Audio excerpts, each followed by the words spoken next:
इथूनच आहे का नाही, इथून बंद केल्यावर. तो देखिए नागरिकता में 5 बार संशोधन किया गया था। पहला संशोधन ये वाला पहला, ये हो गया दूसरा, और ये हो गया तीसरा, और ये हो गया चौथा संशोधन, और ये हो गया पांचवा। तो 5 बार संशोधन किया गया है नागरिकता में। तो देखिए हमें नागरिकता प्राप्त करने की 5 विधियां दी गई है जन्म के आधार पर।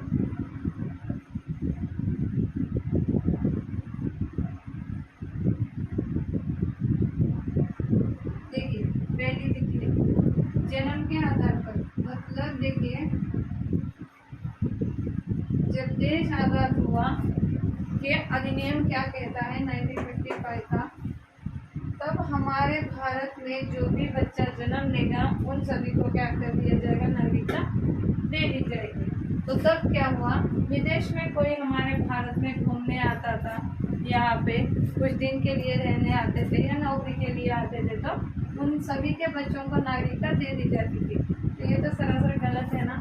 बाहर के देश का आदमी कोई हमारे देश में आया है कुछ दिन के लिए, अगर सोचिए पाकिस्तान का कोई व्यक्ति हमारे भारत में आता है और उसकी बॉडी या कुछ हॉस्पिटल में दिखाने, मतलब देखिए जैसे कि किसी को बीमारी है, अगर वो हॉस्पिटल में दिखाने के लिए लेके आ रहा है, अगर उसकी वाइफ यहाँ पे डिलीवरी हो जाती है, तो क्या हम सही है क्या हम उनको नागरिकता दे दें? तो नहीं, ये गलत था।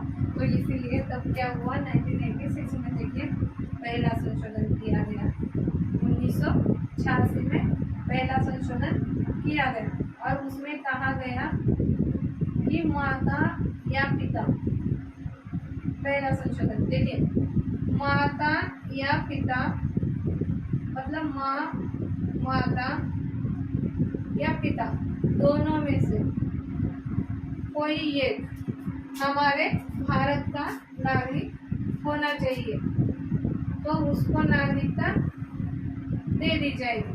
देखिए माँ या बाप में से कोई एक भारत का नागरिक होना चाहिए, तब उसको नागरिकता दे दी जाएगी। तो ये हो गया हमारा पहला। अभी हम देखते हैं दूसरा, देखिए वंश के आधार पर।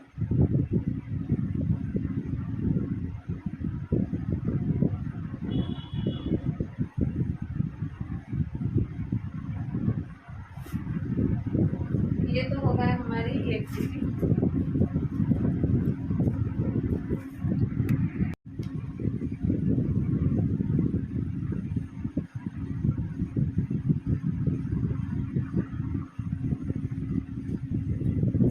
हाय बच्चों, सभी को जय हिंद। तो जैसे हमने ये भाग 1 देख लिया था, भाग 1 में हमने देखा था 1 से लेकर 4 आने थे, और हमने भाग 2 भी देख लिया था, भाग 2 में हमने 5 से लेकर 11 तक पढ़ लिए थे। तो हमने भाग 1 में क्या क्या देखा था, देखिए स्केदर आयोग का गठन कब हुआ था, 1948 में हुआ था। जेवीपी समिति, सरदार वल्लभ भाई पटेल, जवाहरलाल नेहरू और विक्रम सीताराम आया। तो इस समिति ने भी भाषाई आधार पर राज्य के गठन का विरोध किया था। फिर एक तीसरी समिति बनाई गई थी, फैजल अली आयोग। तो देखिए फैजल अली आयोग कब लाया गया था, 1953 में लाया गया था, और फैजल अली जी ने रिपोर्ट कब दी थी, 1956 में अपनी रिपोर्ट दी थी। तो ये हो गई हमारे भाषाई आधार पर राज्य के गठन करने का विरोध, और भाषाई आधार पर हमारे राज्य कैसे बने। तो देखिए भाषाई आधार पर जब हमारे राज्य का गठन हुआ था, तो हमारे सब कितने राज्य बने थे, 14 राज्य तथा 6 केंद्र शासित प्रदेश बने थे। देखिए बच्चों 14 राज्य,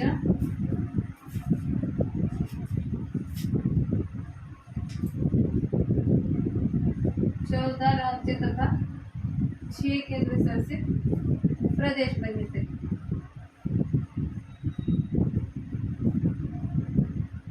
ये तो हो गया हमारा भाग 1 कंप्लीट हो गया।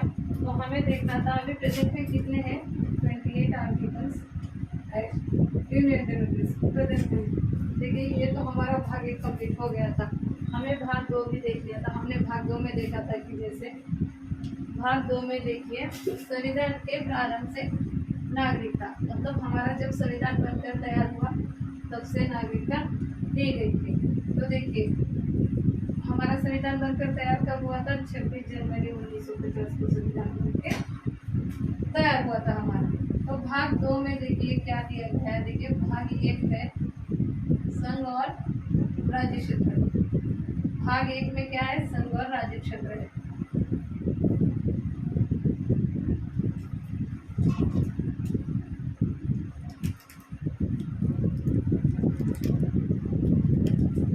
एक से लेकर 4 अनुच्छेद। देखिए भाग 2 में है नागरिकता की चर्चा। नागरिकता, सिटीजनशिप। नागरिकता जो है हमारी वो हमने ब्रिटेन से ली है और इस पर पहला सिद्धांत अरस्तु ने दिया था।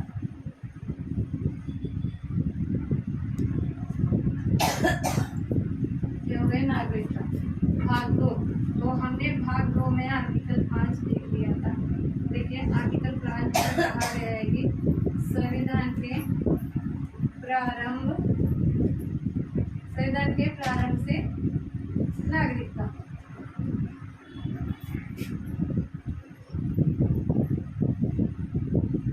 ये हुआ है संविधान के प्रारंभ से नागरिकता। आर्टिकल 5 कहता है संविधान के प्रारंभ से नागरिकता। आर्टिकल 6 कहता है, देखिए पाकिस्तान से जो लोग भारत आए हैं उनको भी नागरिकता दे दी जाएगी, मतलब संविधान बनने से पहले आते हैं तो। देखिए ये हो गया कब, तो देखिए अगर ये लोग 19 जुलाई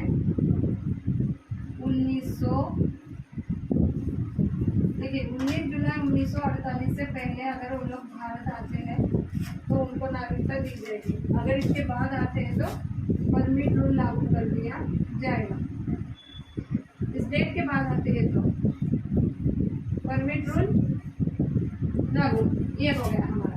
देखिए तो अनुच्छेद 7 कहता है जो लोग भारत से पाकिस्तान गए थे देश आज़ाद होने के बाद, भारत से पाकिस्तान और फिर पाकिस्तान से लौटकर भारत आना चाहते हैं तो उनको भी नागरिकता दे दी जाएगी।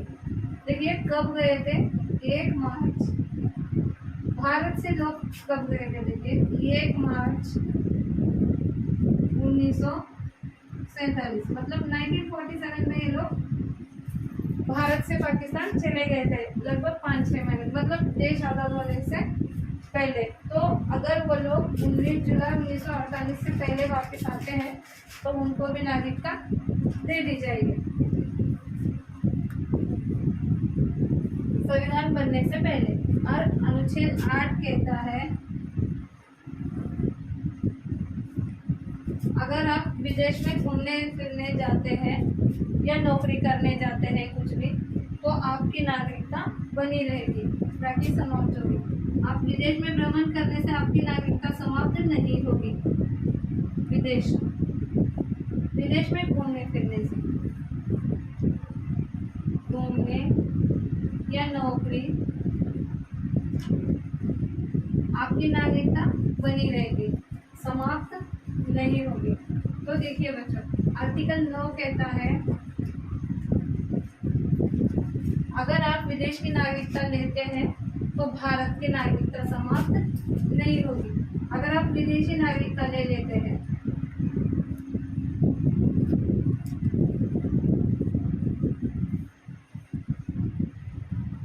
तो भारत की नागरिकता समाप्त हो जाएगी। देखिए ये तो हो गए हमारे 5 से लेकर 9 आर्टिकल। अभी रह गए हमारे 2 आर्टिकल्स।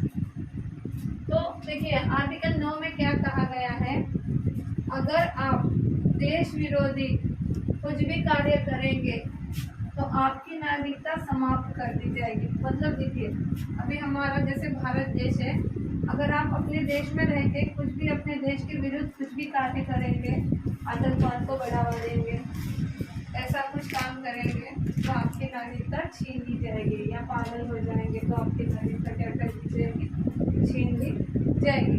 आर्टिकल 10 में क्या है, देश विरोधी कार्य करने पर भारतीयों की नागरिकता